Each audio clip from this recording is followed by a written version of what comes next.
Sir old city BJP MP candidate Madhavi Latha గారికి సంబంధించి ఒక వీడియో వైరల్ అవుతుంది సార్. అందులో ఆమె పోలీసులకు వార్నింగ్ ఇస్తున్నట్టుగా ఉందంట కదా. అసలు ఆ వీడియోలో ఏముంది, మరి ఎవరికి వార్నింగ్ ఇస్తుంది సార్? మాధవీలత ఆమె ఒక ఫెనామినన్గా చెప్పుకోవచ్చు. అంటే అనామకంగా ఆమె ఎవరో తెలియని స్టేజ్లో నుంచి ఒక్కసారిగా నేషనల్ లెవెల్లో పాపులర్ అయిపోయింది. ఇక్కడ తెలంగాణలో అయితే ఇంకా ఏ మహిళ కూడా బీజేపీలో ఇంత పాపులారిటీ లేదు. ఆమె నాకు తెలిసి ఎన్నికలు అవగానే నేషనల్ లెవెల్ ఆమెకి ఏదైనా పదవి కూడా ఇచ్చేస్తారు. ఆమె ఎందుకంటే బీజేపీకి సరిపడే డ్రామాటిక్ లక్షణాలన్నీ ఆమెకు ఉన్నాయి. సో డ్రామా క్రియేట్ చేయగలదు, ఆవేశాన్ని రెచ్చగొట్టగలదు, అవన్నీ చేయగలదు. సో ఆ లక్షణాలను డ్రామాటిక్స్ అంటారు. ఆ డ్రామాటిక్స్ అంతా ఆమెకి ఉన్నాయి కంప్లీట్గా. సో కాబట్టి ఆమెకి ఆ లక్షణాలన్నీ ఉన్నాయి. మరి ఇంతకాలమే లేట్ అయినట్టుగా ఉంది. ఆమె రాజకీయాల్లోకి రావడం లేటుగా ఎంటర్ అయింది. లేటుగా ఎంటర్ అయినా రజనీకాంత్ చెప్పినట్టుగా లేటెస్ట్గా వచ్చింది. సో ఆమె రోజుకొక వార్నింగ్ ఇస్తుంది.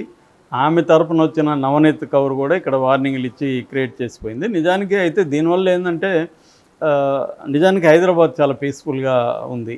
అంటే దేశవ్యాప్తంగా అనేక చోట్ల మత కలహాలు ఉన్నా హైదరాబాద్లో లేవు. దానికి ఒక కారణం ఎంఐఎం కూడా. ఎంఐఎం, ఓవైసీ వాళ్ళు మిగతా విషయాలు కరప్షన్ కావచ్చు, బీజేపీకి బీ టీమ్గా పనిచేయడం కావచ్చు, ఇవన్నీ ఉన్నప్పటికీ కూడా చాలా సంయమనంతో ఉన్నారు. అట్లాగే కేసీఆర్ కూడా కేసీఆర్కి కానీ అంతకుముందున్న చీఫ్ మినిస్టర్లు చంద్రబాబుకి కానీ కాంగ్రెస్ మినిస్టర్లకు కానీ వీళ్ళందరికీ కూడా క్రెడిట్ వెళ్తుంది. ముఖ్యంగా ఎన్టీఆర్ వచ్చిన తర్వాత చాలా వరకు మారిందనేది చెప్తారనమాట. ఓన్లీ రాజశేఖర రెడ్డి పేరులోనే కొంత అల్లాలు జరిగాయి. సో ఓవరాల్గా ప్రశాంతంగానే ఉందని చెప్పాలి, చిన్న చిన్న సంఘటనలు మినహా. అయితే ఈ మధ్య బాగా రెచ్చగొడుతున్నట్టు కనబడుతుంది. అయితే ఇది నేను ఆల్రెడీ చెప్పాను, బీజేపీ నిజంగానే ఓవైసీని ఓడించాలని ప్లాన్ చేస్తుందా అంటే అదంతా బొస్సే. ఎందుకంటే బీజేపీ ఓవైసీ ఒకటే, వాళ్ళిద్దరు.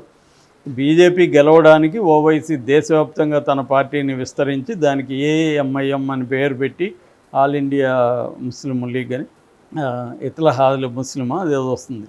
సో అది పెట్టి ఆయన దేశవ్యాప్తంగా ఎందుకు కంటెస్ట్ చేస్తున్నాడంటే ట్రెడిషనల్గా ముస్లింల ఓట్లు కాంగ్రెస్కి ఇండియా కూటమికి వెళ్తున్నాయి కాబట్టి దాంట్లో చీల్చడం ద్వారా బీజేపీకి మేలు చేయడం అనేది ఆయన చేస్తున్న పని ఎప్పటి నుంచో. అది ఆయన మహారాష్ట్రలో చేస్తున్నాడు, మధ్యప్రదేశ్లో చేశాడు, బీహార్లో చేశాడు, ఈవెన్ వెస్ట్ బెంగాల్కి వెళ్ళాడు, మహారాష్ట్రలో చేశాడు, అన్ని చోట్ల ఆయన చేస్తున్నాడు.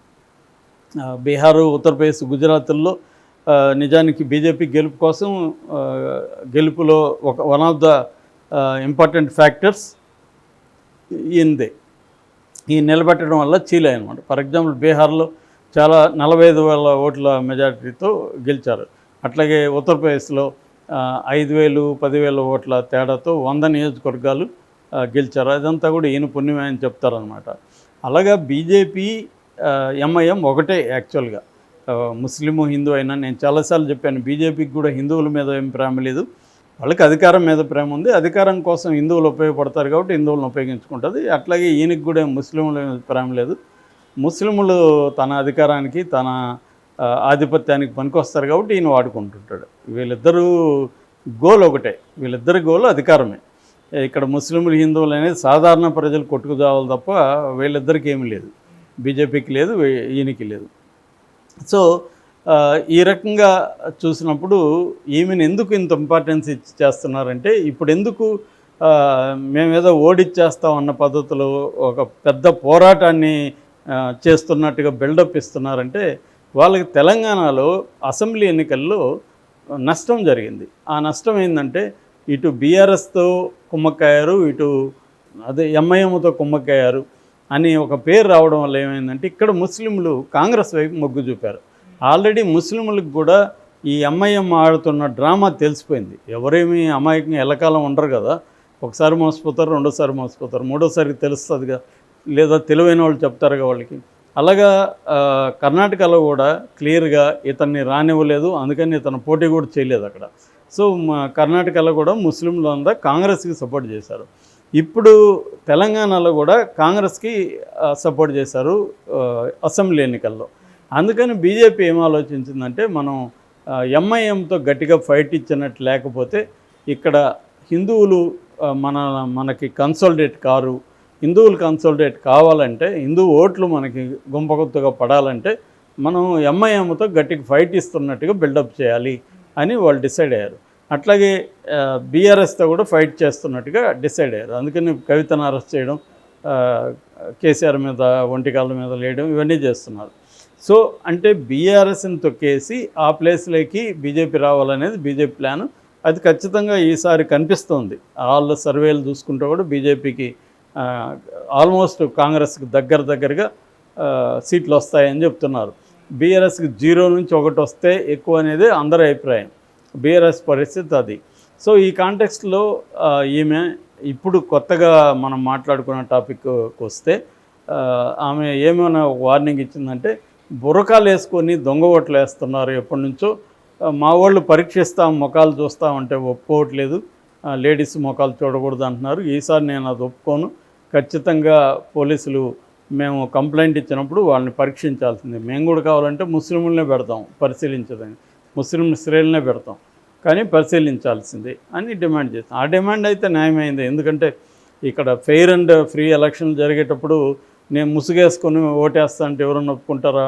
మా అన్నీ చూస్తారు కదా వాళ్ళు. సో కాబట్టి వాళ్ళకి కూడా అటువంటి మినహాయింపు ఇవ్వకూడదు. కనీసం వాళ్ళ ముస్లింలే ఇబ్బంది లేనట్టుగా ముస్లిం మహిళలన్నా వాళ్ళ పెట్టి ఐడెంటిఫై చేసి ఐడెంటిటీ కార్డుకి ఆమె ఫేస్కి దగ్గరగా ఉందా అనేది చూడాలి. ఎందుకంటే మగవాళ్ళు చిన్నపిల్లలు కూడా ముస్లిం బురకాయలు వేసుకొని పోయి దొంగ ఓట్లు వేసే అవకాశం ఉంది అనేది ఆమె అంటుంది.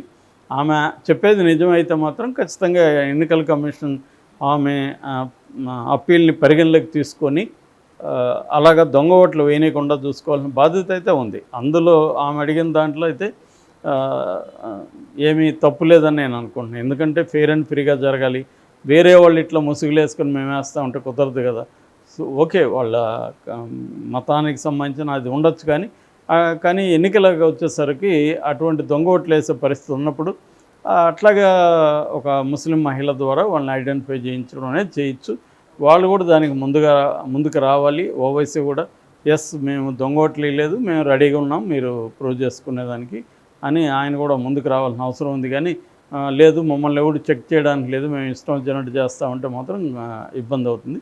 ఏదేమైనా ఈమె పాయింట్ 11 ఎత్తింది. అట్ ద సేమ్ టైం ఈమె చేసే పోరాటం అంతా కూడా ఉతుత్తుదే అని కూడా అర్థం చేసుకోవాలి. ఎందుకంటే ఇక్కడ ఎంఐఎంకి బీజేపీకి మధ్య ఎప్పటి నుంచో దోస్తానా నడుస్తుంది. ఆ దోస్తానా లేదు, మేము అతన్ని ఓడించడానికి చూడు ఎంత ప్రయత్నిస్తున్నామో అని చెప్పడానికి మాత్రమే ఆమెను దింపి ఆమెకి లేనిపోని ఇంపార్టెన్స్ ఇచ్చి మోడీ దగ్గర నుంచి అందరూ కూడా ఆమె గురించి మాట్లాడి మీడియా తరపున హైప్ ఎందుకు చేస్తున్నారంటే అది నిజంగా పోరాడేవాడు ఎవడు అంటే ఆయన రాజాసింగ్ నిజంగా ఎంఐఎం మీద పోరాడుతున్నారు. అతన్నేమో మన మోడీ సభకు కూడా పిలవలేదు, ఇక్కడనే ఇంట్లో పెట్టేశారు. సో అతనికి ఇప్పుడు ఇంపార్టెన్స్ తగ్గించేశారు. ఆల్రెడీ అతన్ని సస్పెండ్ కూడా చేశారు.